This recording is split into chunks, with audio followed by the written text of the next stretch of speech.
Not your average tabletop. Woohoo!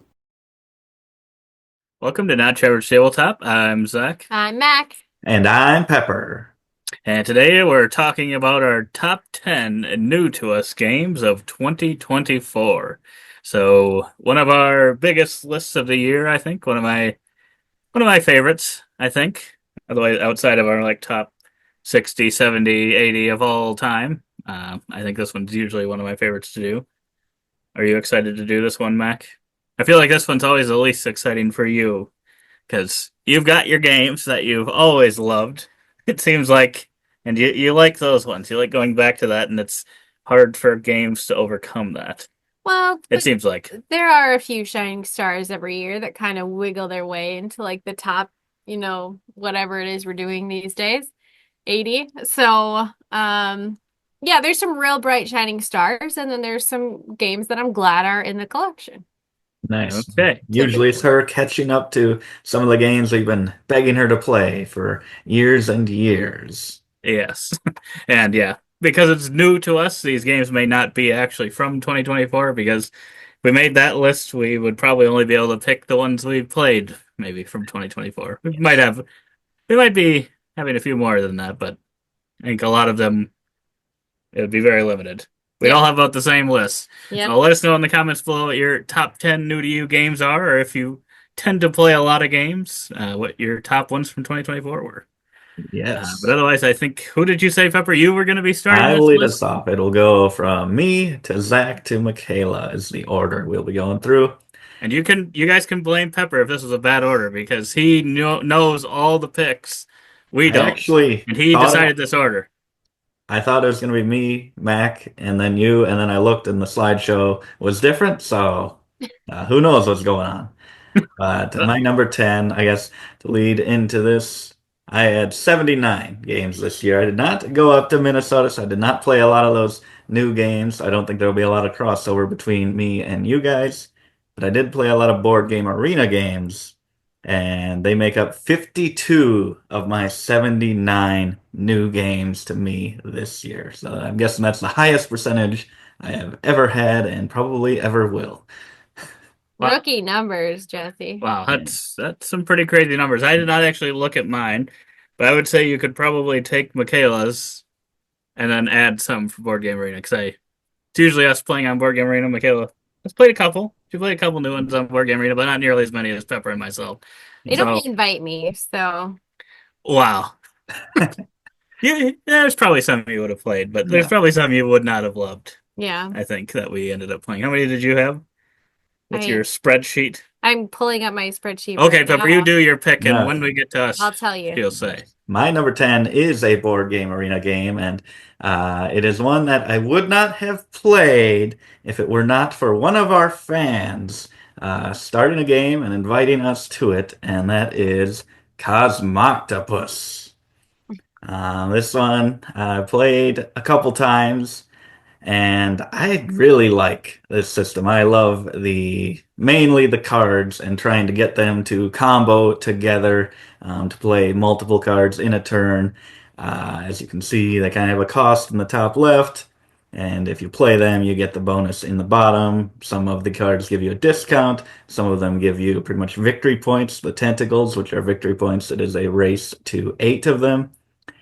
Some of them give you bonuses when you go out onto this main board, moving this. It's a shared board where you, on your turn, you move the Cosmoctopus one space or possibly more and activate the tile he ends on.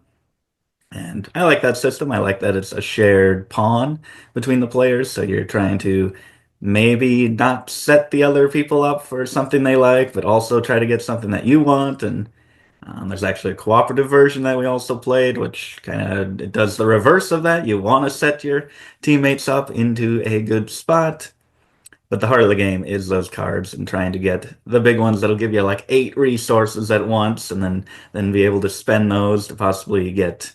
There's these special tiles that give you 2 tentacles if you spend like 13 resources of the same type, or possibly just play more valuable cards. A lot of fun, great combos, and good production, it looks like. I haven't played it physically, but I like the look of everything I see.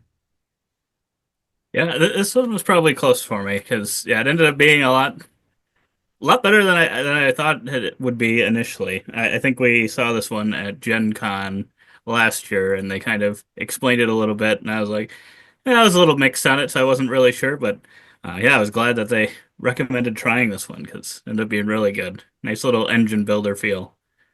Yes. Nice. I did not play this one, but I did see it at Gen Con and thought looks pretty unique. Yeah. So what did you end up having? That was a good pick, Pepper. What did you end up having for games? Did you figure that out? I did. I played 72 new games this year, Reader by which was an 7. uptick from last year, but a downtick from 2 years ago. Yeah. Then I'd guess I probably played about 90-ish new ones. Yeah.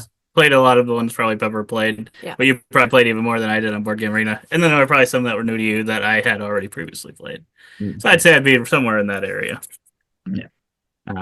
But yeah, so my number 10 is actually a game that we technically played for the first time in 2023, I believe. But the last time we did this list, we did it before kind of like Christmas time. Mhm. So we had those couple weeks there at the end of the year that I included into this year, and somehow this one ended up making it all the way through the year. It's kind of a little cheat of a pick. I was asking Pepper if he had it, and he told me he did not. He may have lied to me. But mine is Mists over Carcassonne, which kind of re-implements Carcassonne in a cooperative fashion. You can also play it competitively and kind of add it in as an expansion to your previous Carcassonne content. But that plays obviously a little bit differently. And yeah, I think this is one that Pepper ended up getting, I think, for Christmas last year. And it was one that I had originally had no interest in. I was like, I don't know what this is. And I just thought it was maybe like some family child version, like my first Carcassonne. But I think there's another one that is actually like a family one in there. But for some reason, I was thinking it was this one.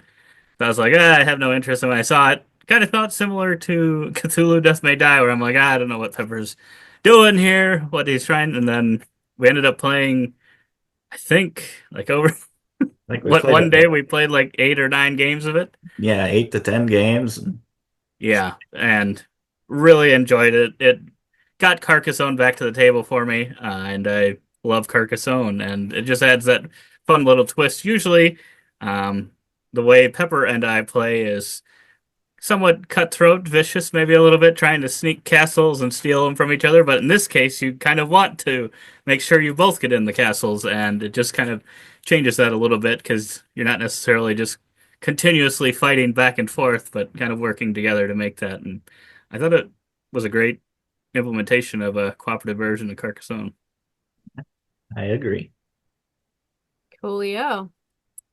All right, well, my number 10, my list I'm looking at here, and I think they're all brand new to our collection this year. So apparently we didn't get any off the shelf that I haven't played that made the list. So Wow. Wow. pretty crazy. All right, my number 10 is a game we've only played once, but I really liked the playthrough of it, and that is Riverside. I'm a sucker for Bourbon Right games. If you've been around for a little while and watched me in any videos, basically this is like the one key theme that I bring to our channel is Bourbon Rights. So Zach and I played this one for the first time, or at least for me, a couple months ago, and I just really enjoyed like the travel aspect, trying to get your little tickets punched, get as many as you can. I love a chaining effect. So it was really good. I did end up losing because Zach, just didn't explain rules, but it wasn't by much. So No, almost had you. I thought this one was really good too. We recently had this, if you want to go check it out, on our winter games or games you can play at Christmas, but you can really play them at any point during kind of the winter season. And that was Riverside. Yeah, it's a lot of fun. It kind of combines, I don't know, some of the bonuses and chaining of like a Ganchon Clever, and then has like that dice mechanic of I don't know, singing like Pulsar or something where you're taking the middle die. But that also kind of feels like Gons, where if you take a certain die, it kind of removes some. But it's not quite like that, but it's kind of similar in the same genre. So yeah, Yeah. it's a lot of fun. Looking forward to that one. My number nine is also a board game, arena game, and it also starts with C. So I'm keeping a lot of themes going here, and this one is my most played of the year, or at least of these new games, and that is Captain Flip. I was This, thinking this was going to be a different one that started with C. oh boy, there might be more. There might be more. But yeah, I played this one 22 times, I checked, and that beats everything else because I think I haven't played that many games again and again and again this year. Probably, I guess, yeah, I have the numbers. 18 plays amongst all my other picks, 22 for this one, which is helped because it's a very quick game. This one, it was won or nominated the one of the Yaris I think it was a Award. Spiel des Jahres. Okay, yes. So that is the middle weight one, not the gamer's gamer, not the kids one, but the basic one. And did it win? I don't think it ended up Okay. winning. I don't But remember. nominated, and it is a very approachable game. You have this set of tiles. You don't have a set. You draw from the pool of tiles, and they have two different sides that will be these various characters, and you choose whether you want to play it on the side it is into the bottommost space of one of your columns, and then activate its effect, or if you want to flip it, but then you have to take what is on the flip side of the tile and place it into your ship. I just thought it was a great mix of abilities. And the shipboards, they have like four different kinds as well. So the bonuses and the placement rules for those, and the bonuses for filling these columns will be different every game if you want to. Not like totally different, like, oh, I got to relearn everything. It is still very approachable, very simple, but this is clearly become one of my go-to, just really quick filler games, super fillers this year. Yeah, I did not realize you liked this one this much. But yeah, it wasn't too bad. I thought it would be even more simple than it is, but it's got just enough to it, I think. Like you said, pretty super filler, but it's got just enough to it to make it worth playing, I think. Yeah, there's a little bit Wow. of push your luck in there with these Yeah. bombers, and if you get three of them and they're visible, still visible, and you don't flip them over with the parrot or whatever one that is, the monkey, then you might just automatically lose the game if you got three of those on your board, but they give you a lot of coins. And the Swabby still is a huge challenge for me, trying to score well on those, get one in every column, but something to look forward to. I would agree. Who doesn't love a pirate theme?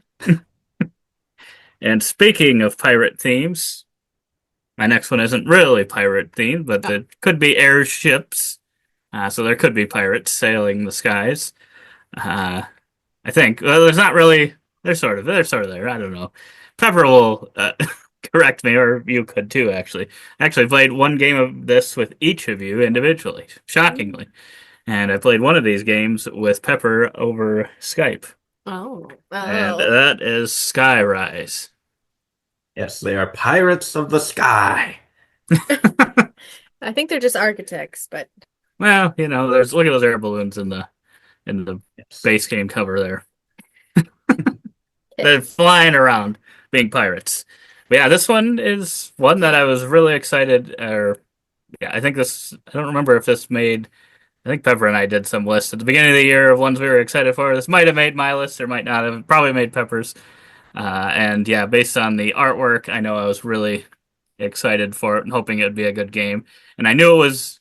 I mean, from the GameFound or Kickstarter project it was, I knew it was kind of a bidding style game, and I was thinking it was going to be just kind of simple enough and not like I don't know. There's some bidding games where you have to really kind of be able to value things really, really well, and I feel like you don't necessarily need to do that with this one because you get kind of all your buildings back that you don't. So you're placing out these buildings that all have different values to them, and they're kind of different heights, and you kind of just keep going around a grid. You can kind of see the grids of different colored areas there, and you'll keep going along there have it outbidding your opponents until everyone passes, or you end up in kind of some corner where you can't go anywhere else, and then wherever that stops, that person wins the bid and gets to flip that building upside or right side up, and everyone else removes the buildings that they bid to kind of get into that area.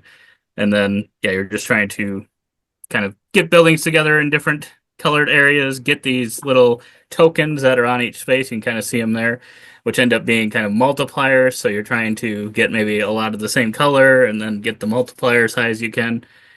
And I just find it fun and it's really quick. I think that's the thing that's the nicest part about it is it doesn't overstay its welcome at all, considering it is a relatively simple game. I don't know if it's quite filler, but for what it is, it's kind of close to filler. I don't know. And then yeah, the production on our version at least, the I don't remember what version it's called, or is it essential? I don't know. Deluxe, whatever deluxeified edition was amazing production. Uh, maybe top of the year. Wow, We'll have to see. that's pretty crazy. All right. Well, back to me. My number 9. I'm following Jesse's trend of starting with the same first Pirates. letter as my number 10.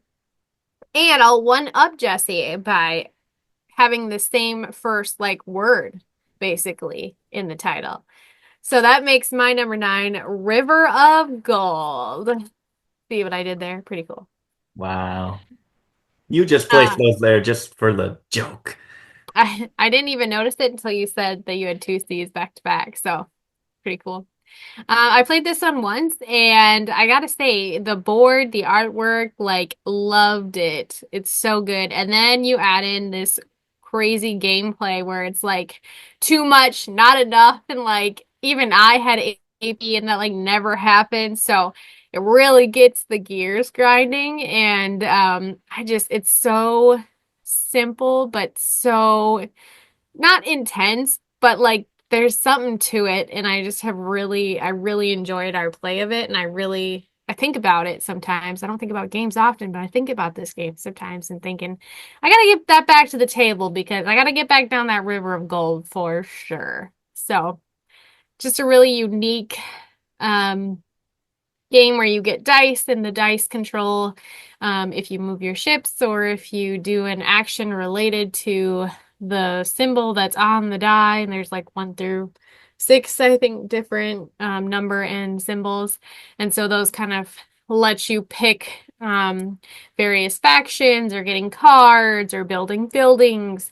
And kind of all of this comes together to score you points at the end of the game. So lots of important moves in a very short amount of time. Mm-hmm. That is a good choice. And Is I it like the picture there with the golden ring and the golden bracelet or watch. gotta wear That that. is, in fact, not my hand. Wait, so I saw some pictures. Does your version have like the gold foil like in the water on the cover of the box too? I believe Kind of so. like waves. Oh my goodness. Because I'm like, I did not know that was The gold. gold foil is Ooh. beautiful. I don't know. You Can't. can see it, I think. Ever since we had gold foil in Red Rising, I'm just like, wow, it's elite. Yeah, that is a good pick. Good pick. Okay, my number 8 is not a board game arena game. This is one I played Now you're physically. gonna say it's not a board game. This is not a board game. It's a card. This is one that actually my mother, we were at Barnes and Noble and they had some cheap deals. And she saw this one and said, "Oh, that looks really nice. Love the look of it." And she got it. And I don't know, she got some sort of skill with picking random games that turn out to be amazing because I love Bosa. This game is just like, yeah, shot in the dark to me. Never heard of it and played it and absolutely loved this one. In this one, you are drafting these cards from a market up in the top there and placing them in a topmost and leftmost spot in a row or column. And then you activate all of the printed actions either in its row or in its column. and you're just pretty much building out your tableau, building your engine, and really trying to set it up in the correct order because they activate from left to right or top to bottom. So you kind of want to keep the right things in the right columns, maybe gain a certain resource and then trade that resource in for points and try to activate that as many times as possible. But then you need to make sacrifices because you're either activating a row or column, so you're neglecting one of those every time you choose to activate. So you got to really think what's worth it. I've ended up games just like felt really satisfying where I'm like, oh, I just got to do everything there. And sometimes I spent all my resources too quickly, and then I just wasn't able to cash in any more points. I love this game, and it has a great production too. The wooden pieces are awesome, dual layered boards, and very colorful, as you can see. Yes, I 100% agree. This is a great pick, Pepper. It did not make my list, but it was very close. This one was right on the edge for me. Is this not on BGA? No, Or it is? Or it how'd you isn't. play it? Played it when we were in Florida. Oh, gotcha. Yes, we played it without you, Mac, and now she's jealous. What else is new? You're up. Yes, that is a good pick, Pepper. Very colorful pick and great production. It might just beat out Skyrise. But my number 8 probably won't quite beat it out for production. It's a solid production, but once you've played one of this publisher's games, the production value is about the same on everyone. It's very, very consistent, I think. Probably one of the most consistent ones out there, at being maybe a average to slightly above average. If it's not broke, don't fix it. Exactly. But yeah, this is the publisher that as we found out through the top 70 we did this year, that I may not actually be a fan, but I don't think this made my list. But we got back to playing it a second time, and it did end up making my list, and that is Ezra and Nehemiah from Garfield Games. And yeah, that's where this one might be. Get it? I'm blinding. It's a little Goodness. little beige, a little busy board, it looks like. But once you play the game, it's not quite as busy as it looks. It's actually got the sections mapped out pretty well, and Yeah. you just have to kind of learn it. But I would admit 100% that it's very overwhelming looking. If you just sat down at this Yeah. game, had no idea anything about it. But this one was kind of marketed as the hits of Garfield games, and I've tended to like all their games, so I thought this would be perfect for me.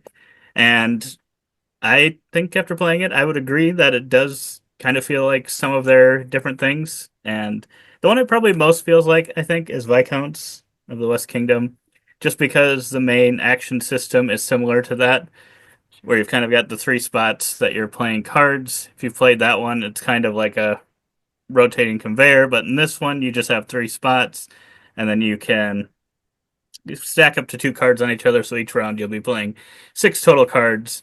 But then each of those cards has banners on it that are either gray, red, or blue. And depending on how many of those there are, you kind of get that powerful of an action to take. So you can kind of try to do the same thing over and over. But you are allowed, it doesn't matter when you played, you are allowed to use any color. So you could play one that doesn't have any red banners and still use the red banner action, which I think is really cool. It's also something that can be easy to forget because in most games you would think, oh, I just played this, so I have to do something on this card, but you don't necessarily have to. And then you're just kind of in this game. There's a few different areas of the board you're working on. You've got that really busy area on the top right where you can kind of get ongoing benefits and then possibly some end game scoring. You've got that little track in the middle, which you're trying to kind of keep going along to get some bonuses and also avoid taking some penalties at the end of each round. In the bottom right, you've kind of got a little thing you're going around to get bonuses as well. And other than that, you're going around the entire edge of the board and building out these walls, which just feels really cool. You're kind of collecting these cubes and then building the wall out in its place. I don't know. There's something fun about that part alone. I could really like a filler game that just does kind of that piece of the game. That'd be really cool. But overall, I really enjoyed this one, and I think especially if you like Viscounts, I would say you would probably like this one. I think Wow. that was the closest game from them. But then there's some little things from other ones. Yeah. Wow. All right. Good pick. My number 8 is an offshoot of a game that you guys really like, but I don't super love. So pretty unique that it's coming in, and that is Clans of Midgard. Woo Thought you were gonna woo! say Clans of Caledonia. No, I don't think I played that one this year. But this game, we got this one and Reavers of Midgard, and you guys, Card game. yep, the card game. Thank you. Um, and you guys really like Champions of Midgard, which is great. But when you brought these two down, I was like, oh no, here we go. Here we go. But I'm happy to report that Clans of Midgard really showed up for me. I really enjoyed this one. And as you guys have heard already on this video, I am a big fan of urban rights. And this game, kind of a urban right. So um, it's unique though. You have a set of cards that you're trading kind of back and forth or drafting around the table for different symbols or actions that you can do. So you have this like little pad, and it's kind of like a typical Verban right where you are getting points for what you gather in your hand. But then there's this fun piece of putting little, you can see them on the screen, putting little Viking meeples out in different areas based on the cards that you have, and then trying to win those areas for glory or sending your people to the Valkyrie. So I think just really kind of a unique twist on a Verban right gives you a little bit something extra while maintaining kind of the core of what a Verban right is. And I mean, who doesn't love a Viking themed game? So, so I think this one was just Pirate theme. it was really fun. I'm super disappointed that we've only played this one once, but we played Reavers, the card game, twice or 3 times or whatever. Oh, Gosh, I'm like, can I just play this one? I agree. This one's really good as well. Just because, yeah, when I initially got it, my only worry was so the thing you're doing in the game, it's like you said, drafting the cards, and those cards have all these different symbols on them. And my one worry was that that was going to be overwhelming of like, oh boy, there's this and this and this and this and this all on this card. But then once you play it, you're like, even though there's a lot of things to look at, you kind of know what you want. So sometimes it's like immediately it's like, okay, well, I definitely don't want these 2 cards because I need one of these 2 things. And then just deciding from based on the thing you need most, kind of going from there. And it really works. Yeah. Yeah, I Really good. I was looking for images. These are the only 2 non-pure artwork images I could find. I'm like, there's got to be more to this game than a board and some meeples. Yeah, They don't even Pretty have, close. they don't even have the paper that you're writing on. Yeah. I do remember something about complicated cards in this game, but Yeah. it But like sounds Zach good. said, once you kind of get into it, it really turns into what do you need most. But interestingly, in a 2-player game, you're trading cards back and forth. So even if you don't take something right away, you might get it back, and that could really throw you off if you're not careful about how many of a certain animal type of cards that you have if you're banking on playing a certain animal type. So Yeah. those, if you know, you know. I do not know. My number No. 7, but I do know that my number 7 is from the greatest designer alive or dead, Bruno Catala. And this is one of his special 2-player games. And this is a board game arena game. This is Sobek 2 Players. And this one, I believe Zach and I played it a couple times. And apart from obviously looking very nice, I like the artwork of this one. This reminded me, one, mainly just for the scoring, it's pretty much King Domino. Except instead of placing tiles, you are claiming tiles, goods tiles on this board, and you are then selling sets of them and multiplying the amount that you have by the little scarabs that you have on the tiles. So pretty much the same thing as King Domino. And the way that you get the tiles on here is you have this Ankh token that is on the board, and it's pointing 2 directions, and you get to move as far as you want in either of those directions to choose your tile. But if you jump over any tiles to get to another one, you then put those skipped over ones into a corruption pile, which will come back to bite you at the end of the game if you're not able to clear them out, or at least if you have more than other players.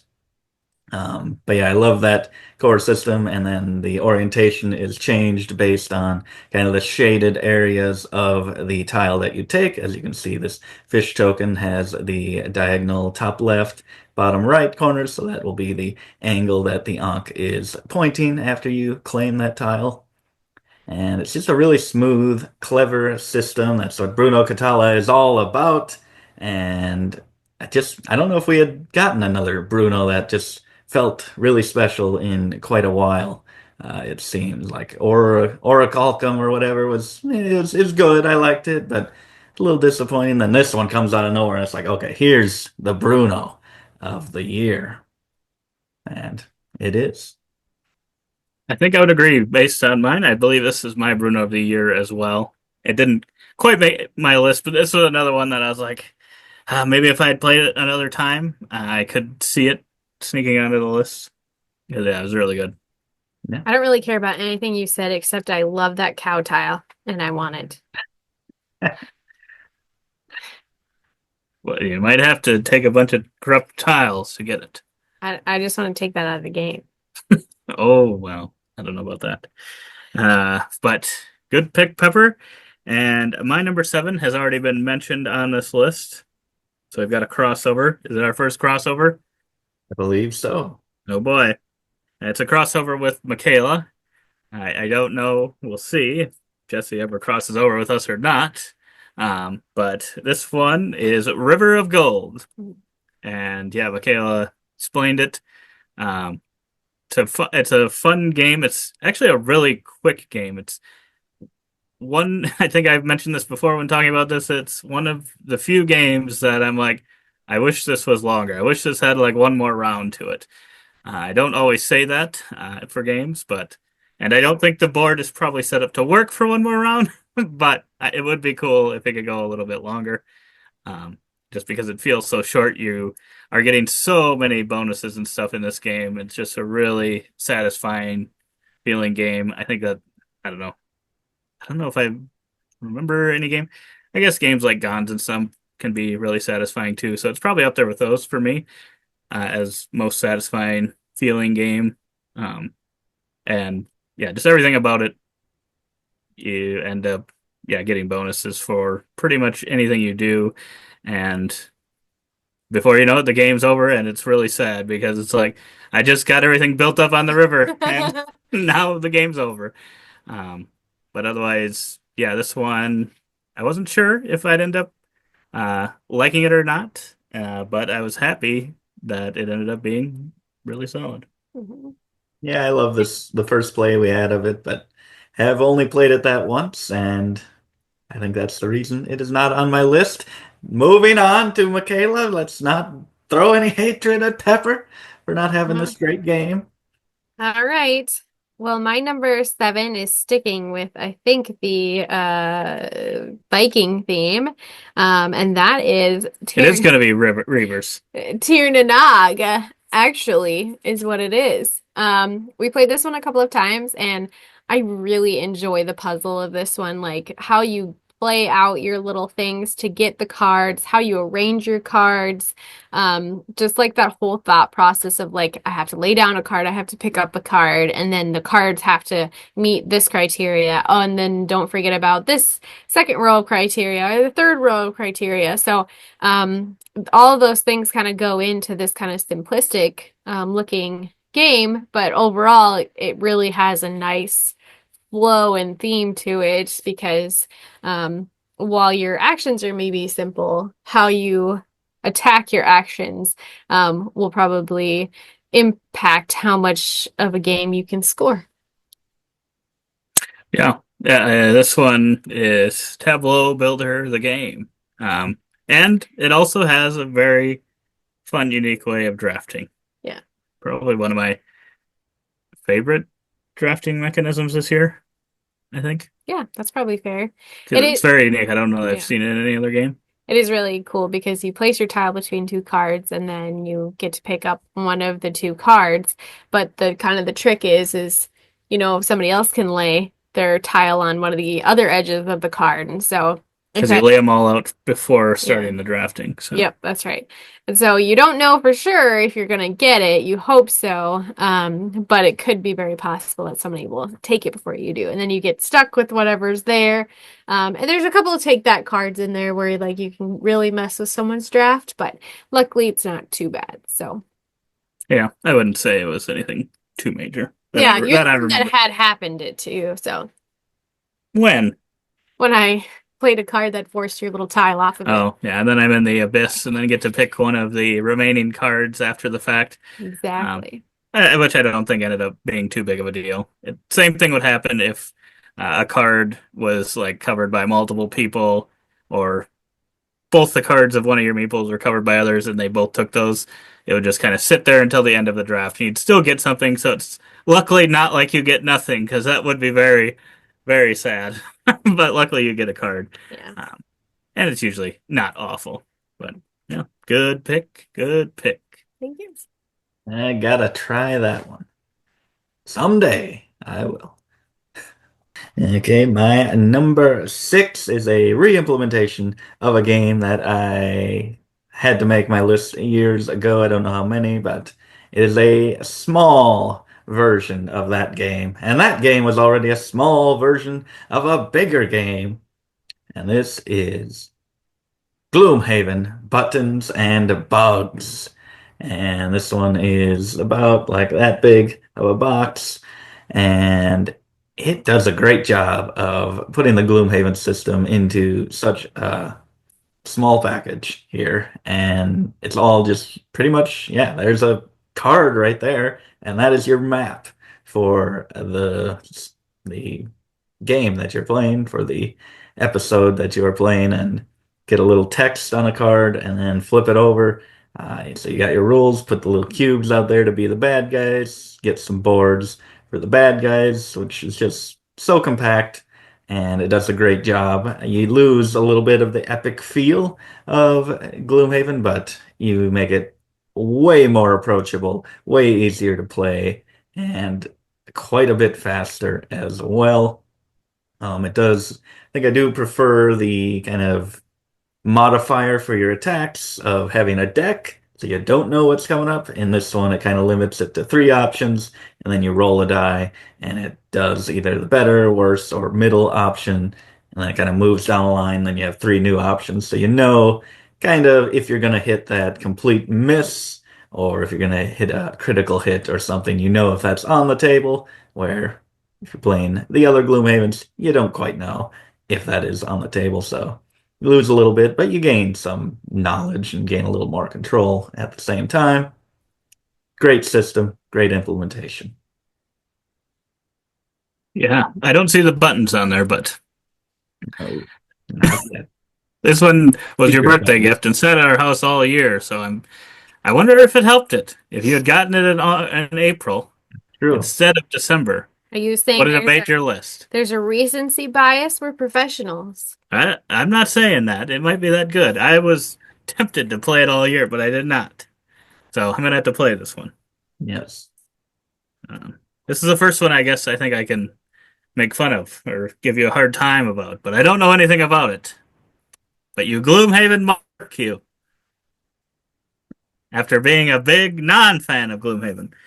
Yes. I forgot. I used to call it Goon Haven. You did. Now you've changed your mind. Now Now I'm the you're a goon. You are the goon. And you're also a goon because I don't think you have my number 6 on your list. I can't call Michaela that because she has not played the game, so have to give her a pass for now. We'll see where she falls on this game because we may now have the physical copy of it.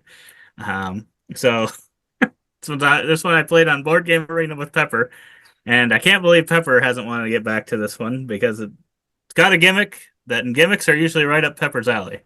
And the gimmick of this one is you've got this board that spins, and it's not Planet Unknown, but it spins these different areas, and it's very heavily involved in cheese. It is fromage. Oh boy. And the fun thing with this one is you place these. It's a worker placement style game, and you're placing these workers with these cheese pieces. And as you know, if you have one of these cheese slices, it's got a pointy side, and that side, because the board spins, eventually will point back at you. And when it points back at you, that's when you can have the worker return to you. So you can take kind of different levels of actions. So the better actions, it will take like 3 turns before you get that worker back, whereas the easier ones, you'll get that worker back in that next turn that it spins. So it's a little gimmicky, and that's why I did not initially back this one. But then I played it on Board Game Arena. I'm like, oh gosh, I should have backed this. I was worried that it was too gimmicky, but it worked. I think it works. And I'm hoping that you'll like it because I don't know that Pepper liked it that much. He has never asked me to play it again. I liked it. I did like it. It wasn't too bad. And that gimmick is pretty much, yeah, just a cooldown. They could say, put this worker on this track and then move them once every round or something. But this is so infinitely better than a cooldown. It It's is because so I always intuitive. forget those things. Yes, you always forget them, and you had to like think and think. Okay, wait, so will it be back by that time or not? This one is like when it's pointing at me, and these actions are available to me on the opposite side. That's when I'm getting them back. It's so great. Wow. It is. Bunch of cheesehead Packer And it's a fans. great, great cover. And Pepper won't admit it. Let The me know in the top, comments below if you agree with me or Pepper. Is this a great cover or a meh cover? It the top reminds me half. of the meatball, it's raining meatballs books. Cloudy with a chance of Yeah, that's the meatballs. one. Funny. Yeah. All right. Well, my number 6 was a birthday gift to me this year. And one that is a rootin' tootin' good time, and that is Wild Tiled West. This one is a polyomino game. You have your little Western village, and basically dice are being rolled every turn to determine what polyomino shapes are available to you. And there's kind of this river feature, and there's different buildings that do different things. And you can do lots of thematic things like try and shoot a bandit, rustle some cattle, maybe go mine for gold, all these kind of silly but wild things in this game. I think my favorite part about it is that the bullets that you get as a sheriff to take out your bandits turn into tombstones for the dead bandits, which is literally just my favorite thing about this game. Talk It's just about a gimmick. it is gimmicky, but we love it. We love it. So, it's kind of, I would say, pretty Planet Unknown adjacent. Just kind of like it's not Lazy Susan, but kind of this randomish way that you get tiles, and then kind of the tiles wanting to kind of go together in certain ways to better your game at kind of the end of it. So, lots of fun, unique things to do here, but a good twist, I think, on polyomino. Yeah. And this was one that I feel like I'm not very good at, but I always like polyomino games Yeah. as well. So Yeah. this was a fun one. And this was one I think was teased in like a Dice Tower Spectacular like years ago, and then nothing happened, nothing came of it, and I was really disappointed because it's Direwolf Games, who I think have put out tons of hits, got like Clank and Dune Imperium. So I was really excited, and then they didn't talk about it, and then I think it finally came out like 2 or 3 years after that, and so I was so excited. And we played it at 2D that we went to earlier this year, and both really enjoyed it. Yeah. Didn't quite make my list, but Wow. it's a good, solid pick. You might have to make Wow, it. not one bad pick on here yet, you guys. Yeah, Okay. I'm just not used to that. might have to rank Western games. I got so many. Right. Okay, my number 5 is one of the biggest surprises I would say this year. Not that I liked it, but that I liked it as much as I did. And just recently played this one, and it combines two of my favorite things in the world, and that is board gaming and Legos. There's Rachel Green there. I got the Friends Lego set sitting like 1 foot away. And that is Monkey Palace. This one, I was pretty sure I'd enjoy it. Love Legos, love board games. I just didn't know they would just hit the perfect level of complexity that they did in this one. I'm like, it'll probably be a little light, a little too light. I'm okay with light games, but they don't tend to be like the top for me, but this one I think just hit the nail right on the head. And if you are like interested in all these games we're talking about and are interested in the Lego game, obviously you're willing to have some fun with it and have a lighter game, I think you will enjoy it. If it's at all interesting to you. This one is rewarding on every single turn that you have. You have kind of a board where you get income based on the printed pieces on the backs of the cards, your scoring cards that you earn throughout the game. You flip them over and they become income every turn. And then you use your pieces to build this beautiful structure and get a ton of points as well. Feel like I think every single turn just felt satisfying, felt rewarding. It never felt like I was cut off. Maybe the other player does something. It's like, I kind of wanted to go there. But when they go there, then you can just pretty much go on top of them if you have the pieces to do so. So they actually make it even better for you. And yeah, end up with a beautiful board. Yeah, there's another banger pick from Pepper. This is another one that's on my short list, and I would not have thought at the end of the year that this Lego game, looking at that cover, would be on my short list. But yeah, like you said, it's got just enough bite to it that it works. So it's about perfect for what it is. I'm glad you like it, but You didn't even try it. I've got You no would have interest. loved it. I've got no You love interest. monkeys. Do I? I don't know. Who knows? Maybe you do, maybe you don't. After this game, you'll know.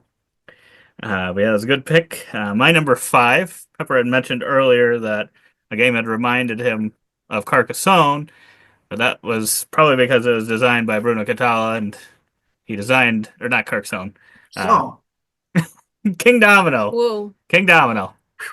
But this one reminds me of King Domino, even though it is not designed by Bruno Catala, but it feels like a Bruno Catala style game, and that is Middle Ages. oh boy. He is obsessed with this game.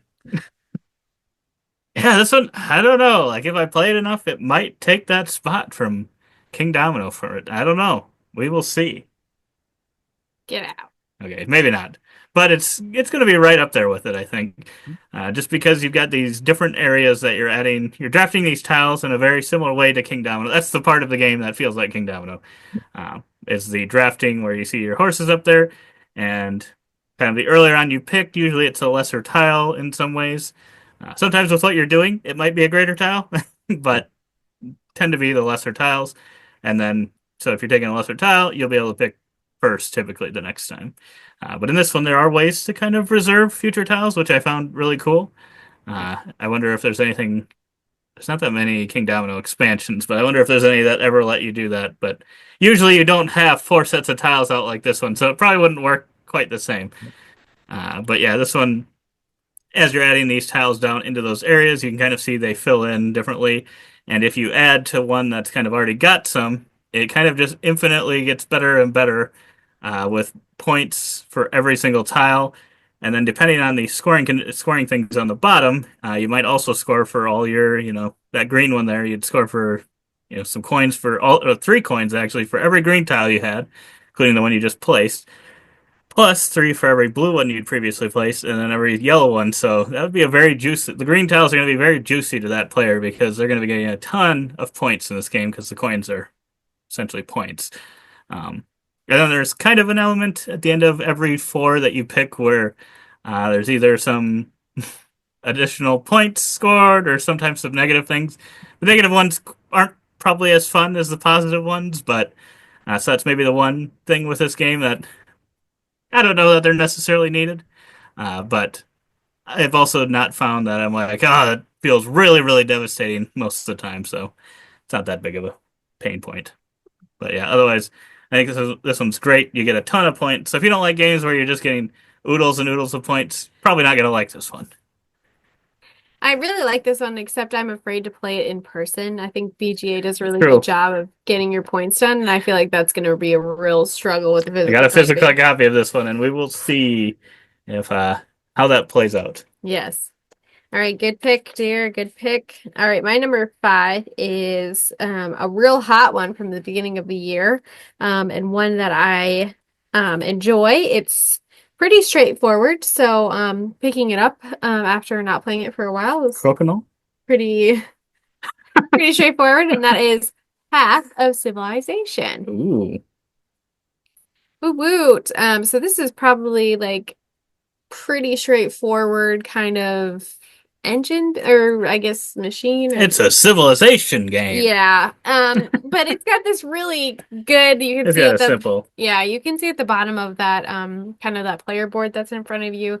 It's got A, B, C, D, E. So it really moves you through the game really well. It's got this really cool part to the cards where it's like if you play the card on this square, you'll get what's on the left. If you play the card on the right side of it, you get what's on the right. And so those correspond to different things. And Some sometimes, income things. yep, and sometimes there's like a limit to what you can do. Because you have to have a certain level in order to play that many things. And so it comes with different actions and things that kind of build together all to kind of get you points. And kind of build the best civilization. So you kind of go everywhere from like science, religion, people, I mean, wars, stuff like that. Like you just step through it every time. And your girl loves a great organization of a game. And so this is kind of like It's a Wonderful World, like stepped up like a couple of notches. Not like in difficulty, but like in the different variety of things that you can do. So. Yeah, that is In my Yeah, maybe. opinion, makes sense. That my makes humble sense. opinion. Yeah, that Yeah. makes sense. Yeah, good pick. That's a good pick, Maggie. A story of humankind. Blue squares, blue circles. That's all I see. Yeah, that part's a little confusing. It's too many similar colors. Oh, yeah. I think that makes sense. Yeah. Okay. Oh, top four now. My number four is a game that I waited for a little while. I got this on Kickstarter, and this is a game that we did a a video about actually on our Take My Monies, where we look at crowdfunding campaigns, and this was one that actually got me to bite, Ooh. and that is Crown of Ash. The cover just drew me into this one. It's very striking. Love, I mean, that blue and that pink, some of my favorite colors. Love that. Love the art style. And I was just crossing my fingers that the gameplay would be something that I would be into, and it was because it was a very approachable and seemingly rewarding but still crunchy and stuff, worker placement game. And in this one, you are kind of fighting for control of a few different areas on the board, pretty much fighting for control of worker placement spots on the board. And as you can upgrade the worker placement spots by building new tiles, stacking on top of other ones, which increases the value every time you upgrade it. That's going to be an extra point that is going to be worth at the end of the game every time it's upgraded. And one thing I love is when you upgrade it, you get the resources printed on the action itself. So it's not just like, oh, I'm spending all that gold and getting nothing except 1 point at the end of the game. You're getting those resources immediately. And at the end of your turn, you get to hire these fighters, which you'll be playing to gain control of these areas. And I love that as well. It's not an action to get those fighters. At the end of your turn, you can buy a card. So it just feels very rewarding to me. And the combat being another key part of it is similar to Ankh, where you have a set of cards identical to the other player, and you also are playing these different valued cards in combat, and then just have your modifier card that you're playing, and you kind of know what the other players played already, and you gain bonuses whether you win or lose. So if you play a 4 value, which is pretty high, and you end up losing, you're going to gain a lot of great benefits because it's very impressive to lose playing a 4. But then the same thing if you win by playing a 1, you also get a lot of good benefits. So sometimes it's better to lose, sometimes it's better to win. It's always great to win. And yeah, I love this one. Love everything it does, and it looks amazing. Yeah, I agree. I got one play of this one. I liked it quite a bit, and I think I just would have needed maybe a couple more plays of it to really solidify it. But no, I enjoyed my play, and I'm surprised I made it this high after the beating you took. Well, I did take quite the beating. It probably would have been your number one before that. Probably. it is a very cool box, Jesse. It is. My number four was almost, it is a crossover, but it's almost a crossover on the number. It was very close. But the other person couldn't wait just one number more. And it was a crossover with Michaela, and that is Path of Civilization. And yes, the thing with this one is it's just very simple. Your turn structure, like you said, all laid out on your board. You have a hand of 5 cards, laying half of them on the right or left side, half on the right, and getting rid of one. And then you're gaining one back at the end of or buying one at the end of your turn. So you're constantly cycling through these cards, and I find that pretty satisfying. And you kind of continue to get the points or benefits sort of in a way from cards that you get rid of. So it's not like it's like a total loss, but you usually want to get rid of all your ones that you start with because they're the weakest, and you usually just keep getting stronger and stronger ones throughout the game, which kind of feels like a fun little engine. And yeah, then you're just trying to kind of work towards these goals every round, and it kind of goes back and forth between being kind of a military thing and then certain type of colored card that you have. And it kind of just keeps going back and forth. You get a multiplier based on when it is. And yeah, it's very simple. It's a lot of fun. It's all cards. It's actually on Board Game Arena now. The first time we played this was not on Board Game Arena. Had gotten the physical copy, and then I think like a couple months later it came out on Board Game Arena. I'm like, oh, now Pepper will be able to try this one. And I don't know, we'll see. I can't imagine being his top three, so I don't think it'll be a three-way crossover, but uh, I think it's pretty solid. That would be quite shocking. All right. My number 4 is a crossover with somebody who's already mentioned this game already in this video. It is not Pepper. It might be you. And that is Ezra and Nehemiah. I thought you would say, or it might be myself. Yeah, no. I love Path of Civilization so much. Ezra and Nehemiah with a screenshot of Zach and Jesse in the corner. That's cute. Good one, Jesse. Are you Ezra and Nehemiah? Is that what that is? I don't know what you're talking about. You don't see it? You can't see it? I cannot. Oh, we have covering up. Okay, yes. When I was making the slideshow, I had, for size reference, our faces up in the corner to see how much of these boxes would take over. I'm guessing it's covered up, and that is why I could not see it. But yes, Funny. that is us thinking hard about Ezra and Nehemiah. I love it. So everything Zach said about this game is accurate. I think so. I love Garfield games. There's probably only a few that kind of rise to like the top tier for me, and I think this one is easily breaking that set. I really enjoy Viscounts and Wayfarers, but I think Ezra and Nehemiah might squeak out over Wayfarers and potentially up into Viscount territory after some time because I think the game really is just that smooth. I really love the cards. I love the actions. I love the opportunities. Like, there's always something to be done. And I just really love how it all kind of comes together. So, who doesn't love building a wall? It's true. Something satisfying about it in this game. I don't know. And I don't know what it is. I like the beige, okay? I like it. It works. The thing about them, they're all about iconology, and you know what? It might look a little overwhelming, but you'll get the hang of it real fast. Yes, you will. And you heard it here first. Her other favorite is Viscount, so it must be Viscount's 2.0. Yeah, when you were saying that, I was like, well, that explains it. But I might have to give it a shot. Thank goodness.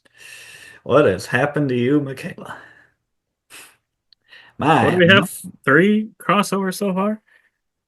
None with Pepper? None with Pepper, and it ain't gonna be this one either. My number 3 is also, it is a re-implementation. It's a kind of new edition, fancy edition, but it's also very similar to a game that I already love, and it's in my top of all time. I might have even mentioned this one in our top 70 of all time. and that is Tekal. And this is the Super Meeple version that we got. They actually had a crowdfunding for an even newer version, which adds some more things. But I'm like, this version looks amazing as is. Got these amazing temples, and this is a sneaky game. This is a very sneaky game, very similar to Cuzco. You get 10 action points on your turn, and you're putting more meeples out, moving them around, trying to get majorities around the temples. It's a lot simpler than Cuzco because there aren't layers and levels to these areas. Just who has the most around there. And you're adding more levels to the temples, going and getting some mask tokens to get a little set collection, which probably isn't the most interesting in a two-player game because you kind of steal from each other, and pretty much I end up with two complete sets, you end up with two complete sets. So that's not the most interesting, but I really like the action point system in this series of games. Feels like you're doing a lot or doing a few really good things. And the scoring is what brings it home.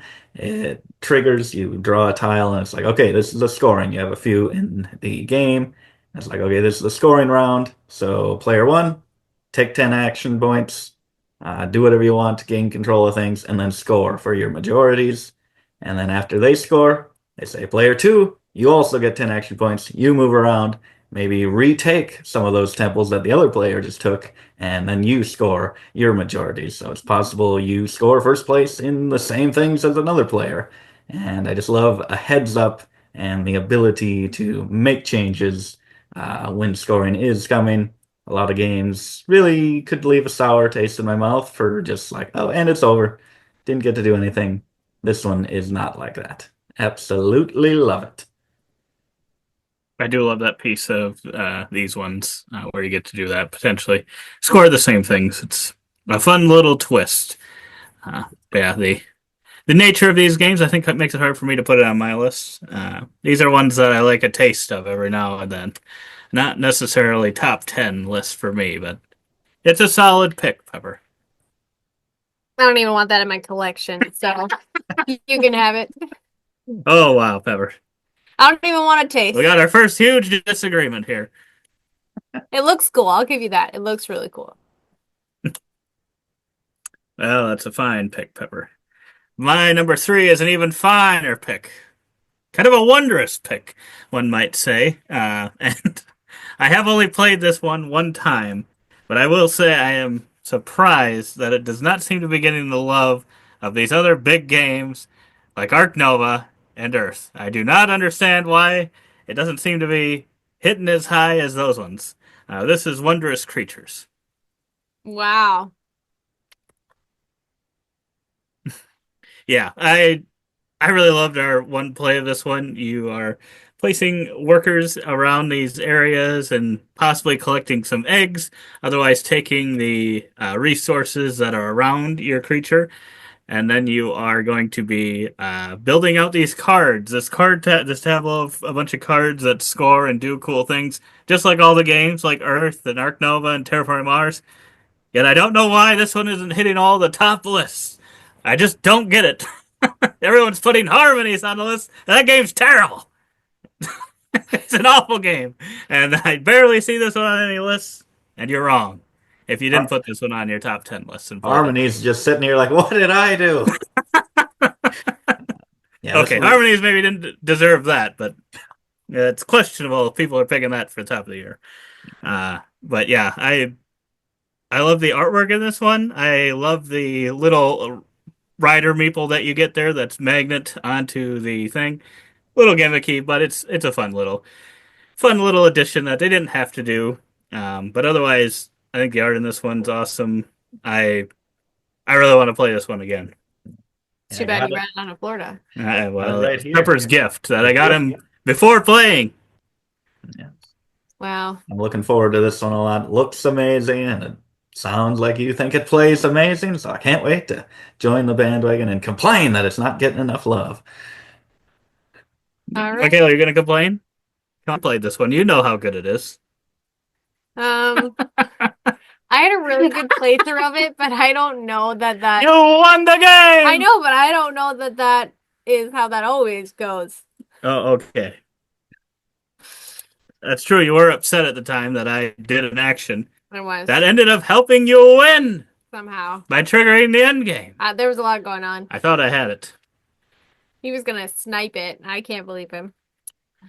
All right, I do like the box on this one. I'll give you that. So, my number 3 is one that I was very kind of shocked by, both the cover and the stuffy toy that came in the box. And that Wondrous is Creatures? Stone That Spine didn't have a stuffy. Architects. There we go. There's Hort Gully on the front of the box. It almost looks like the stuffy version of Hort Gully. They're almost the same character. Oh, Hort Gully, you got a lot of spider webs on you. Spiderweb Hort Gully. Well, it says he's in the dungeon. So this one is pretty fun because you're basically creating a maze or a map from one end to the other, starting at the top and then kind of building down as each round progresses. And then each card as you draft has a certain pathway to it, and you're trying to get kind of one big route down if you can. To the other end of the dungeon. And so as you do that, you also see in the picture Jesse provided below, you have some goals of what you're trying to get in these ones. And then on top of that, there's some round goals and some individual goals that you can pick up along the way. So it really makes it a unique kind of run at it because you're getting money, you're trying to connect all these things while following objectives and kind of just going down. So I have struggled my last couple of games with this with getting a complete dungeon, but I feel like I'm doing pretty good. It's always a question of like, well, what do I go after? And I can tell you that going after the dungeon is pretty important. I have learned that now. So You've always had a complete dungeon. It just may not have a tunnel. yeah, this is true. That goes together. Yeah. It might just be random. Yes. Yeah, this one almost made my list too, but Wow. unfortunately I was comparing He's it. playing this constantly. I was comparing it in my head to Bosa. They both are very similar. I can't believe you. But yeah, this one might win out just slightly, but they're both really solid games at what they do. Sorry, Hort Gully. Yeah, poor Hort, the old Hort. We hadn't played it in a while. I think Taylor might have beat me in it, so it had to drop. Had to drop. He's Hort broken. Oh. It's heartbroken. Wow. My number 2. I'm finally crossing over with somebody. And it's Zach. And it was not nearly highly rated enough. And let's just hope it shows up on Mac's list here. That is another one that I crowdfunded. Did I just put like my... Yeah, another one that I crowdfunded. And this one took a little while. Not too long. Not as long as some others. But Skyrise lived up to all of my expectations and probably exceeded them just with how approachable it was and how streamlined the game is, so much that we could play it over Skype. So you just aim your computer right at the board, and I just had it written down what pieces I had and said, hey, put this there. The bidding is just amazing. I'm not a fan of bidding or auction, but there's a lot of really cool games that twist it in a unique way, and this is one of them where it's you think, hey, I want this red spot, put my 14 there. Someone can play a 20 or something, but they can't play it on that red spot. They gotta go to an adjacent space. So you kind of, it's so unique how it flows. You're not even trying to win that first one. You just try to move it in a direction to a space that you do want to drop that hammer and claim a spot. Amazing, very simple, very streamlined. I love that it can possibly almost be a filler game. Yeah, it's a great pick, Pepper. And Michaela, it might be wrong. I don't think we're going to have a three-way crossover now. My goodness. I don't think so. I don't think so. That is a solid pick, Pepper. Would you agree, even though you have not seen it in person necessarily, that it is production of the year material? I would would say agree. it's the top 3 for sure. Okay. Well, my number 2 may be production of the year worthy. At least the artwork. I think the artwork in this one's really, really nice. And it is one that has been mentioned previously by Michaela, so we're keeping our crossovers going. I didn't realize we'd have this many crossovers. Might have had to pick some different games if I'd have known you were going to pick all these Well, great ones. But this is Tir na Nog. And yeah, everything Michaela said. Like I said earlier, it's my favorite way, or one of my favorite things of drafting I've seen in a game, and that really helps because I love drafting, and it's just so unique and works really well because you're trying to find these spots that it's like two cards next to each other. That's like, if I get either one of these, I'm kind of fine with that. So trying to find those spots is fun, and then deciding kind of how to take them off because sometimes you want a card in your hand so you can play it next, but you also know like no one else is on that card, so they can't take it from me. So then it kind of is like, but that card, there's actually three on there, so there's a really good chance someone's going to take that if I don't pick that one up before playing a card. So it can make you make those decisions as well. But otherwise, even though it's a very simple concept of just trying to score these different rows in different ways, it's just something really, really enjoyable and fun about building that tableau and trying to score as many as you can. Like I said, the artwork's amazing in this one. it is. It's all really great components too. So. All right. Well, my two and my one are basically interchangeable. We just happen to get one Interchangeable. sooner. They're both actually dice games, so that's a fun thing. But number two for me is the White Castle. Not to be confused with the White Castle, the fast food, but the White Castle. Zach and I played this at 2DCon, and I just love it. I'm so obsessed with it. I just want to play it. Comes with these really cool bridges and this dice mechanism where you're choosing the die and you're putting them on the board for an action potentially, and we've only ever played it 2-player, but that makes it really, I think, good. And you get to kind of use your player board, you're getting resources, and then trying to kind of get your people up in the castle or on the river or in the training, and this kind of all builds together to kind of earn you points after the rounds. And there's only 3 rounds, so it's pretty quick. You got to move. Of 3 turns. Yeah. You get 9 turns in the game. So you gotta go. You have to know what you're about. And so typically tight games aren't really win for me, but the White Castle and River of Gold this year were really big wins for me, even though they're kind of styled that way. So just love it, from the artwork to the meeples, like just awesome all over together. Yeah, this is a great production. I can't believe this is on your list. I wanted to get this on here, and maybe it should have been. Ridiculous. No one else was going to say Miss Over Carcassonne, though, so I had to put it on there. And I was like, pretty sure Michaela's going to have the White Castle, so someone's going to talk about it. But even though you said it is good at 2 players, and I agree, I am interested to see how it plays with more, because then there's this unique piece where you can stack dice, which you cannot do in a 2-player game. So kind of when someone takes an action, no one else can kind of do that same one. Mm-hmm. Whereas in that one, you can place dice on top of each other, but depending on the values, you may have to pay in coins to do so. I mean, you do in a 2-player game too, based on the ones printed on the board. But then you can kind of have additional chances at those, depending on what dice you're putting on there. And I find that piece really interesting because, if you're laying the higher one, you get coins. If you're laying a lower one, you pay coins for the difference. And just an interesting little thing. But I think this is one I have to definitely get better at, because I think you've beaten me pretty badly the games we've played of it. Well done. No wonder it's so high on our list. Whatever. It's a great game. DeVere is knocking it out of the park. Okay, and then on to our number 1 new to us games of the year.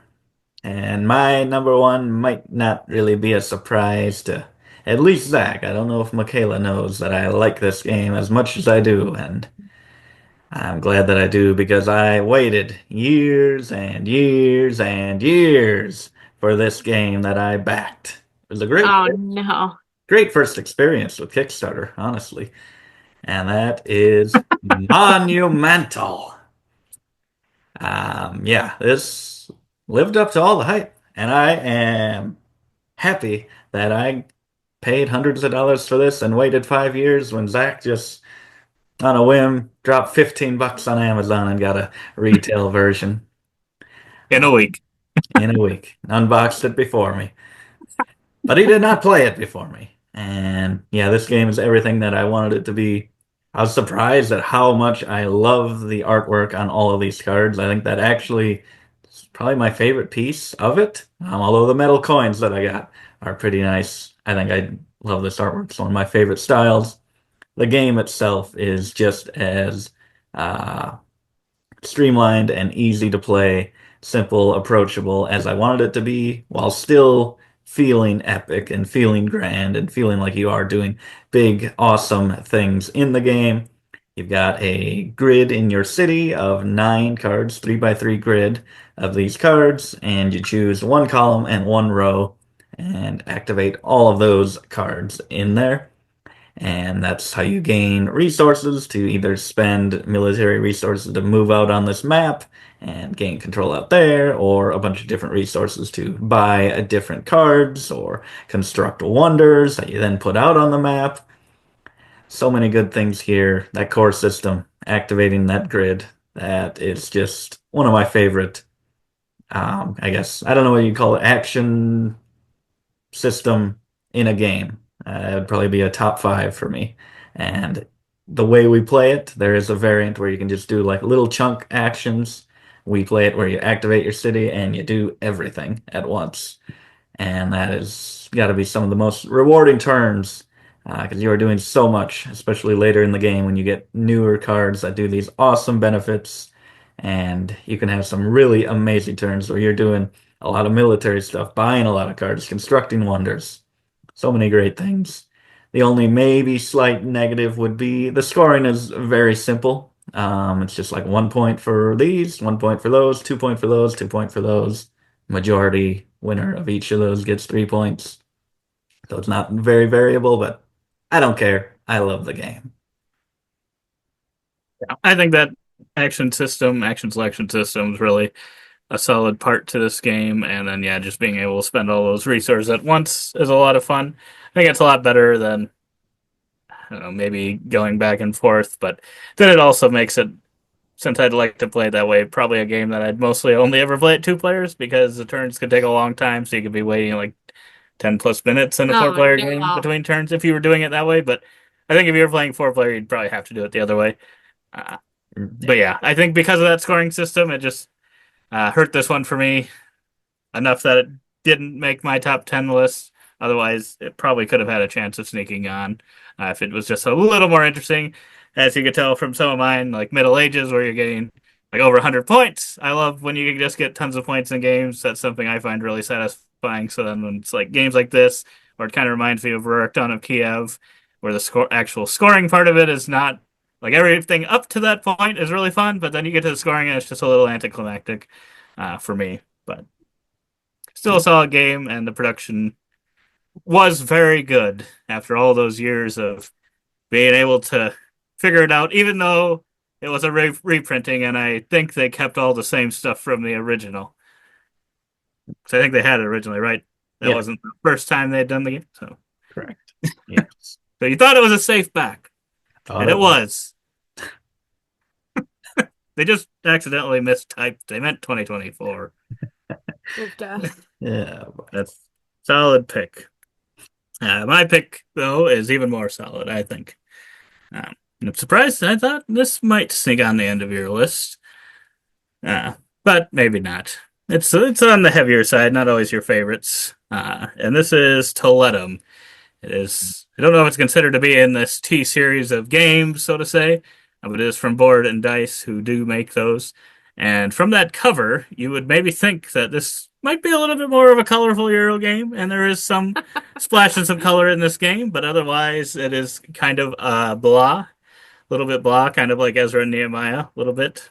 Probably worse than that one, I think. Kind of that main board area is pretty blah. Yeah, if you didn't have those player pieces on there. Yeah. Yeah, it's not the greatest. Which this one we did a list once of glow up games, and there are some things in this that I think could be blown up a bit, including those dice. Which I don't know who made this decision to pick these colors, but some of these colors are very very similar, especially depending on your lighting situation. Could make it very difficult to tell the difference between some colors, and I'm like, I luckily am blessed to not have like color blindness, but I feel like this is what colorblind people see when they have colors that are similar. It's what I assume it looks like. Oh, Yeah, I other see. than that, that's all the negatives. But the positives way outweigh all of that and make it my number one of the year, new to me. Um, yes, this system here up in the top when you're doing your action selection, I love that it's kind of a, I don't know what I'd call it, like a dual kind of thing you're doing where you're, depending on what the die is, you're getting either more powerful of an action or more resources, and then you're kind of getting the opposite of the other thing.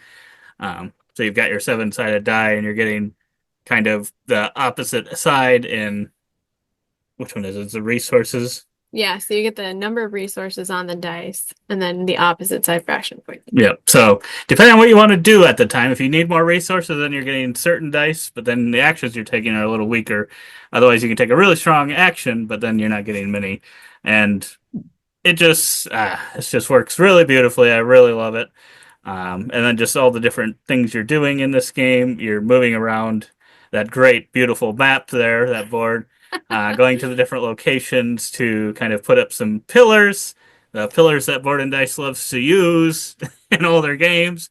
You're also putting some houses out as well, because you've got two different tokens actually going around the map, which is interesting that you're kind of going along different routes depending on what you want to move.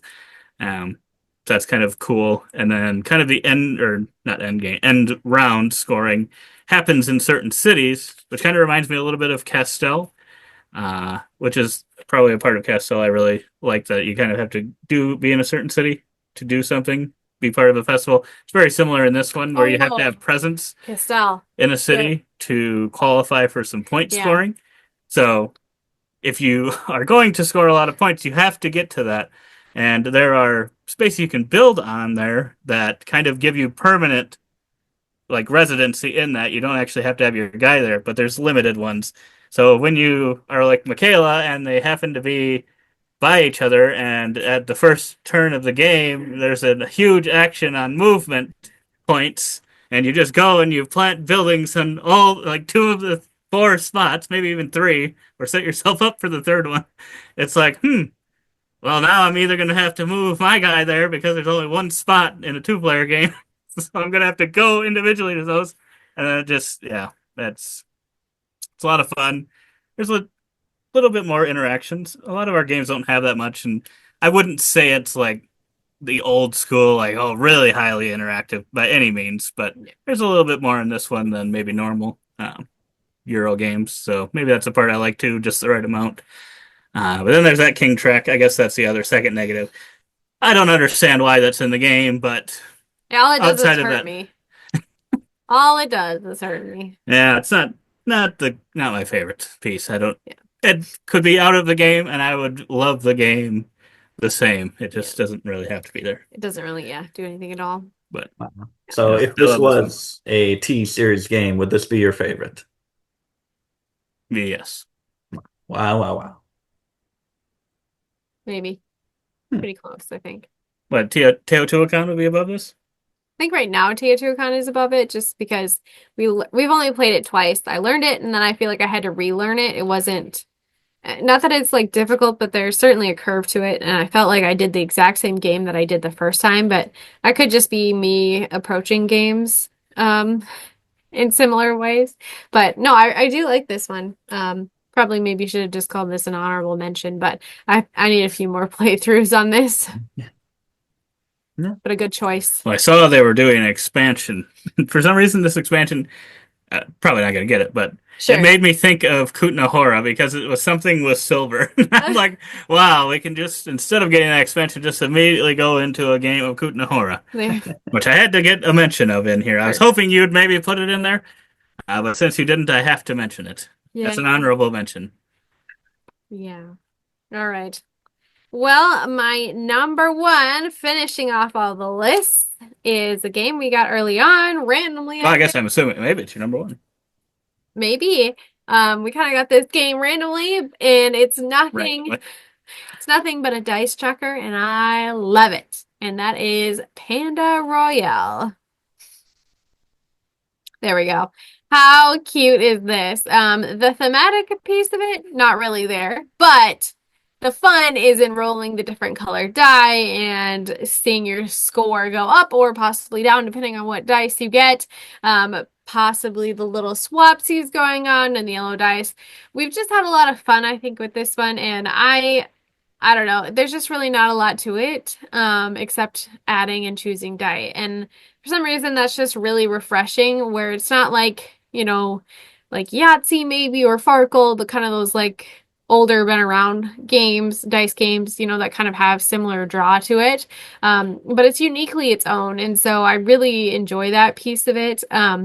And I just love it when you're getting like 500 points by the end of the game because you just did so good with your die or so bad sometimes too. But it's just really fun. It's just you're just rolling dice and adding your score, and the dice do kind of different things depending on their color. And I don't know, it's just lots of fun. We've been having lots of fun with it this year, and I think a lot of people that we have introduced it to liked it as well. So, Panda Royale. Yes. Good That one. is a solid pick.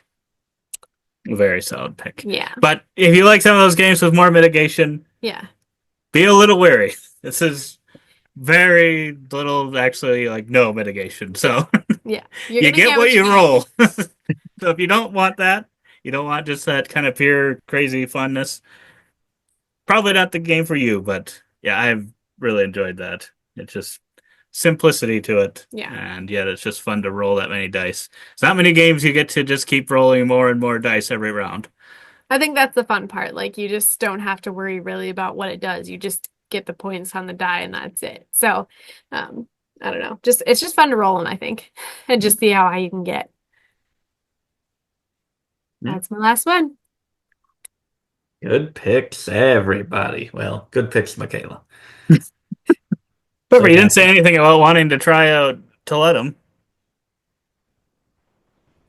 I've got Tekenu. I love Tekenu, and nothing Well, can. this is got those pillars of Takenu, Yeah, so that's the basically the worst same part game. about Tekenu. Yeah, I could try it. It always makes me think of where is it? Always makes me think of Tiny Towns, the cover, Oh, for some reason. So that's what yeah. I think. And then I'm like, oh, it's like a kind of a T-series game. That's a lot different from Tiny Town. A little bit more going on. Yes. But yeah, those are some great picks that we played this year.